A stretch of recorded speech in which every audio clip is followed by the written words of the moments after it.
So ఇంకోటి conclude చేస్తే ఒక point, Jaganmohan Reddy defamation case సంబంధించి ఆయన కొన్ని మీడియా సంస్థల మీద వేశారు. ఢిల్లీ హైకోర్టులో కూడా దానికి సంబంధించి పాజిటివ్గా వచ్చింది. ఆ మీడియా సంస్థలకు కూడా సమన్లు ఇచ్చారు.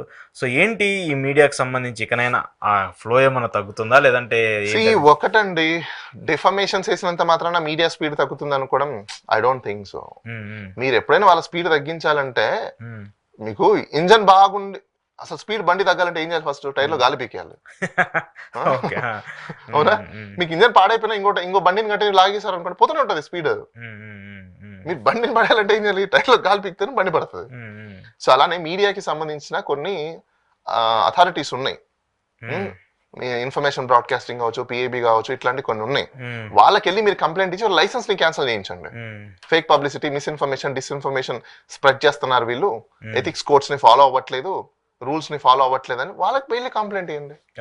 మీరు అది చేయకుండా ఎంతసేపు ఉన్నా పోలీస్ స్టేషన్ లో కంప్లైంట్ ఇస్తా, డిఫమేషన్ సూట్ వేస్తా, యూజ్ ఏముంది?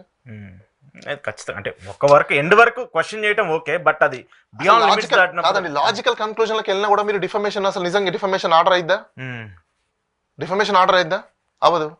ఓకే, మీరు వాళ్ళని మీ మీద వాళ్ళది ఫోర్త్ ఎస్టేట్ మీద మీరు అలా చేసేదానికంటే ఫోర్త్ ఎస్టేట్ తప్పులు చేస్తున్నప్పుడు ఫోర్త్ ఎస్టేట్ ని కూడా లీగల్ గా మీరు క్వశ్చన్ చేయాలి. అది ప్రాపర్ ఫోరంకి వెళ్ళాలి.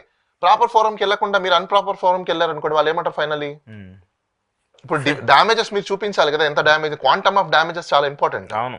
దెన్ ఏ ఇష్యూకి సంబంధించి క్వాంటమ్ ఆఫ్ డామేజ్ చూపించకపోతే ఎలా? సో వేయడం వరకు ఓకే, ఏమవుతుంది? Nothing will happen. వాళ్ళు కట్టిన కోర్టు ఫీజులు వేస్ట్ తప్ప అంతకు మించి ఏముండదు అక్కడ. ఓకే, లాయర్లకి కోర్టులకి ఫీజు అంతే.